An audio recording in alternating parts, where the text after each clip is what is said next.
O doutor Davi Uip está falando nesse momento. A gente interrompe o Balanço Geral direto para a coletiva, que acontece neste momento, o pronunciamento oficial. Até diante desse raciocínio em estado grave e tal, que é a história do teste. Tem algum avanço nisso? Eu queria que o senhor explicasse um pouquinho melhor, se for possível, a dificuldade do Estado fazer os testes em todo mundo e se fazer esses testes não ajuda a ter um diagnóstico mais claro da situação como um todo. Eu vou trazer primeiro o que o grupo, eu ia deixar para outro momento, mas o grupo acabou de discutir, esse grupo que eu coordeno, que presta assessoria ao secretário-governador. Nós entendemos que é adequado tentar ampliar os centros de diagnóstico. Isso tem uma missão para 4 do grupo para avaliar esta possibilidade.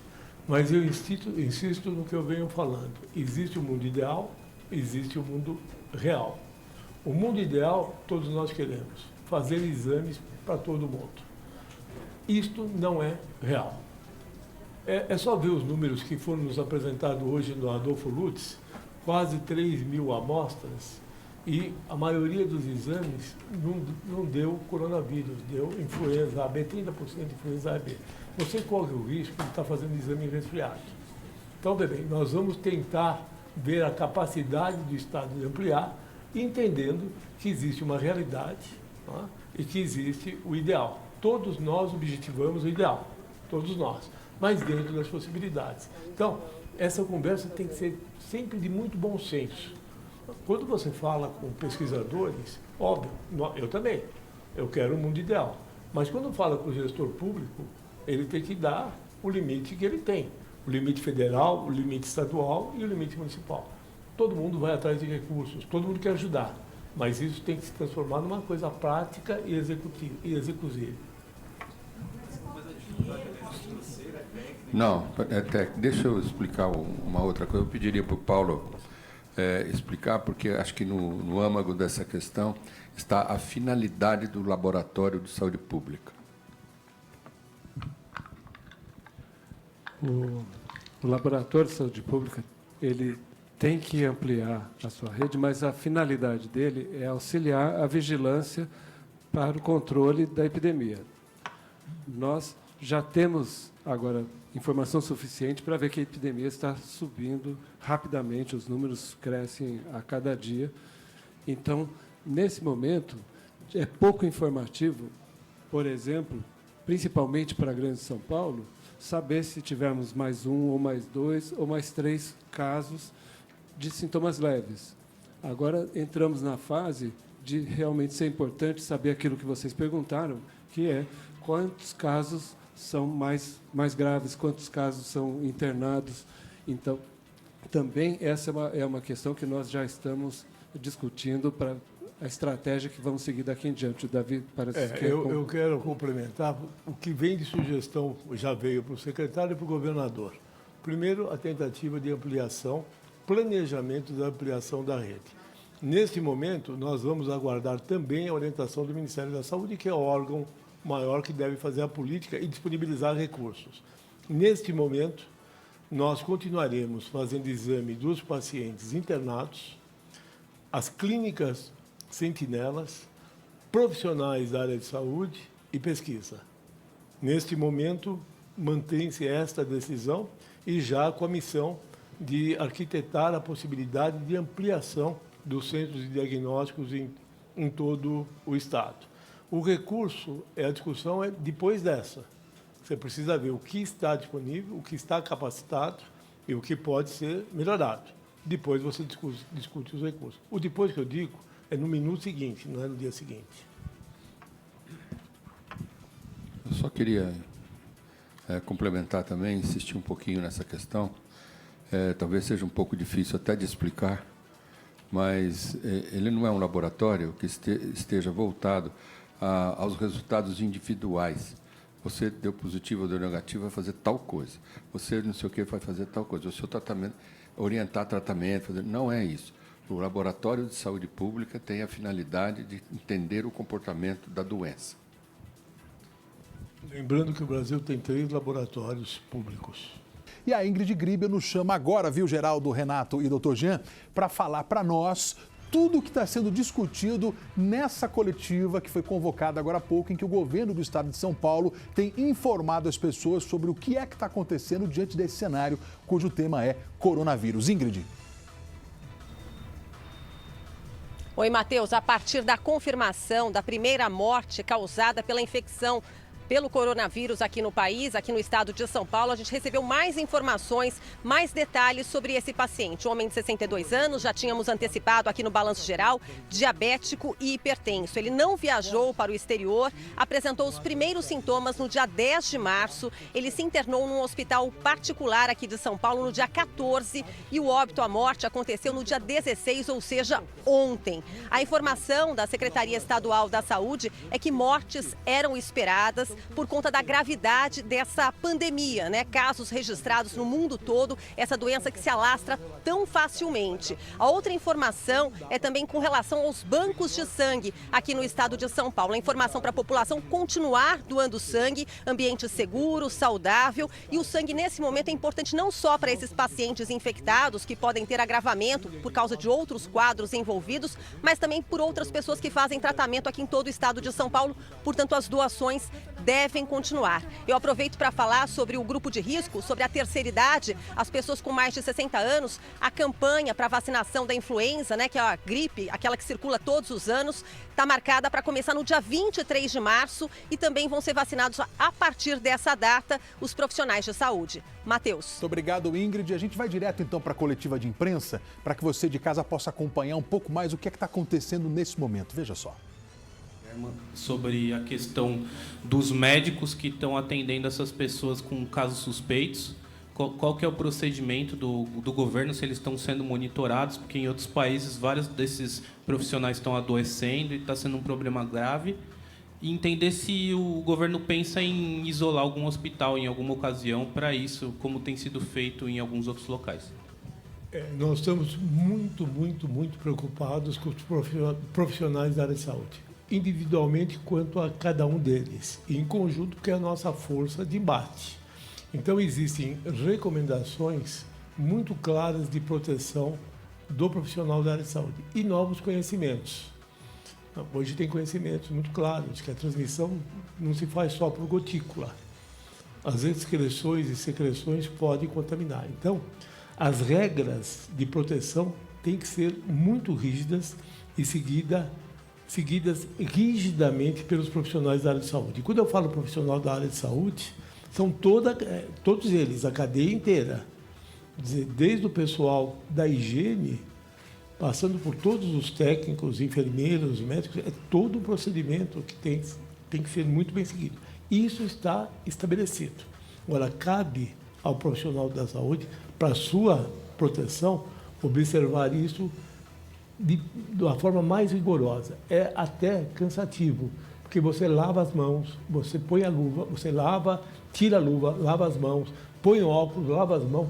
É um contingente de ações rigorosíssimos que deve ser observado. Óbvio que o profissional da área de saúde ele está instruído e deve obedecer isso rigidamente.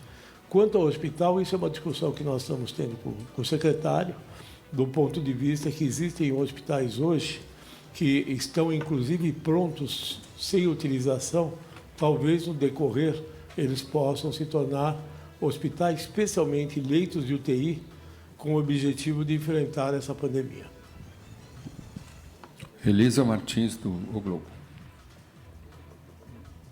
Boa tarde. Eu queria voltar um pouco no primeiro óbito, no caso. Doutor Davi, o senhor falou que ele começou a apresentar os sintomas no dia 10 e foi internado dia 14. A gente tem sempre ouvido nas coletivas que as pessoas não corram para o hospital ao apresentar os sintomas e tal. Mas, nesse caso desse paciente, será que se ele tivesse ido antes, considerando a idade dele, se ele tivesse ido mais cedo ao hospital, ou de acordo com os sintomas que ele observava, ele não teria tido mais chances de sobreviver? Eu, obviamente, não conheço esse caso, mas vocês me ouvem falar todos os dias, desde o primeiro dia, quais são os momentos e os motivos que ele deve procurar o hospital. Eu falo isso reiteradamente e insisto que na população mais vulnerável essa atenção tem que ser redobrada. Nos indivíduos com mais de 60 anos, com comorbidades, a atenção redobrada e a procura mais precoce. Nós estamos falando isso todas as vezes. Então, eu não conheço o caso, mas serve como recomendação o que está sendo dito para todo mundo. Eu não conheço, não dá para fazer a crítica desse caso, porque eu não conheço o que aconteceu. A recomendação está óbvia, né? Tem que tomar cuidado, e essa população mais ainda. Aqui não tossiu, eu não sei como é esse caso. Eu não sei o que aconteceu. A recomendação, se o indivíduo ele tem febre que foi e voltou, se ele tem febre que se prorroga, se ele tem mudança de catarro, cor de catarro, se ele apresenta qualquer sintoma de desconforto respiratório, aumento de frequência, diminuição da amplitude, aquele fôlego curto, então, tiragem, que é o batimento intercostal, as pontas de dedos, nariz e orelhas diferente, isso é sinal de hipoxemia. Então tem que ir. Qualquer sinal de toxemia, o paciente ele não se sente, começa a perder noção das coisas. Tudo isso é sinal de gravidade que precisa procurar o hospital. Leila Souza Lima. Não tem coisa. Valor econômico. Oi, boa tarde. Ainda sobre esse paciente, a informação de que ele não tinha histórico de viagem. Portanto, ele está dentro já desse quadro de transmissão comunitária. Então, eu queria saber para vocês, se o senhor disse que o senhor disse que as medidas vão ser tomadas gradualmente, que o paciente grave ou um morto não necessariamente justifica uma guinada no curso das medidas que vocês estão tomando, mas ele orienta um pouco essa questão de transmissão comunitária no Estado? Nós consideramos dia 1 da pandemia no Estado de São Paulo, sexta-feira à tarde. Foi quando o município comunicou ao Dr. Paulo o primeiro caso de transmissão comunitária. Começamos a contar daí. E nós temos seguramente vários casos já de transmissão comunitária. Isso é uma coisa absolutamente esperada e está acontecendo. A outra é você mudar condutas em cima da transmissão comunitária.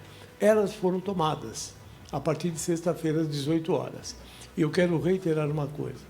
O governo do Estado não vai se eximir de tomar qualquer conduta, seja ela qual for, que proteja o cidadão, dentro da lógica, dentro da ciência, amparado por um grupo de experts. Foi o que nós fizemos agora, há 1 hora atrás. Então, não vai ter simpatia, antipatia. O que tiver que ser feito, nós vamos sugerir, como estamos fazendo, para o secretário e para o governador. Rodrigo Hidalgo, TV Bandeirantes. Boa tarde. Uma pergunta para o secretário. Em relação a essa morte, houve uma polêmica no fim de semana em relação ao envio dos corpos, para os corpos que vão ser necropsiados. Nesse caso, vai ser levado para o Instituto Médico Legal ou para o SVO? E qual que é o protocolo? O que ficou decidido? Paulo quer responder. Realmente, houve uma certa confusão, talvez, que foi muito importante para nos estimular a organizar o fluxo de óbitos por causa suspeita ou não esclarecida, principalmente causa suspeita de coronavírus. O IML não deve participar disso, porque não são causas violentas, não são causas externas. Essa é uma situação para o Serviço de Verificação de Óbitos, e não para o IML. Então, quando há, no caso, por exemplo, dos 4 óbitos suspeitos com exame já coletado, os corpos ficam aguardando, porque vai sair o exame, vai ser corona, já temos o diagnóstico. Não vai ser corona, nós também já temos o afastamento do diagnóstico. Então, o procedimento vai ser esse. O procedimento vai ser obter amostras para que se faça o teste do corona nos óbitos suspeitos. E, se for corona, não precisa ser feita uma necrópsia, porque já tem o diagnóstico. E, se não for corona, segue os procedimentos normais. Inclusive, A nota técnica que vai sair, se não sair hoje, sai até amanhã, ela também orienta sobre o transporte do corpo, sobre o que precisa ser feito, os cuidados para o transporte do corpo de uma instituição para outra. Essencialmente, colocar o corpo em um saco plástico, fechar o saco plástico e limpar o saco plástico externamente com álcool, que é um desinfetante extremamente eficaz para o coronavírus. A gente está acompanhando aí horas. a coletiva que está acontecendo aqui agora em São Paulo, falando sobre prevenção, também fazendo a citação sobre tudo que acontece após a primeira morte confirmada aqui em São Paulo e sobre as outras 4 que são investigadas no momento. Já se sabe que a maioria dos infectados é formada por pessoas mais ricas que estão sendo atendidas nas redes privadas. Qual é o plano dos senhores para atender e cuidar quando essa pandemia chegar aos mais pobres, que é a maioria da população? Pois é, isso implica na criação de mais 1.400 leitos de UTI, no primeiro momento. Nós estamos vendo, o secretário vai detalhar, que vai ser possível talvez até criar mais leitos. Porque qual é o problema desse doente grave? É a hora que ele vai para a UTI. Qual é o estrangulamento do sistema? É o paciente de UTI. Então, a criação imediata desses leitos. Então, esse grupo que assessora o secretário já estipulou o primeiro número 1.400 e vai atualizar a cada tempo. Você tem toda a razão. Este primeiro momento impactou nos serviços privados, mas é questão de dias, horas para impactar no sistema público. Nós estamos nos preparando para adicionar aos 7.200 leitos de UTI mais 1.400 leitos no primeiro momento. Bom, a gente está vendo aí então o pronunciamento oficial do governo do estado de São Paulo, pontuando aí as reais necessidades que se precisam ser feitas imediatamente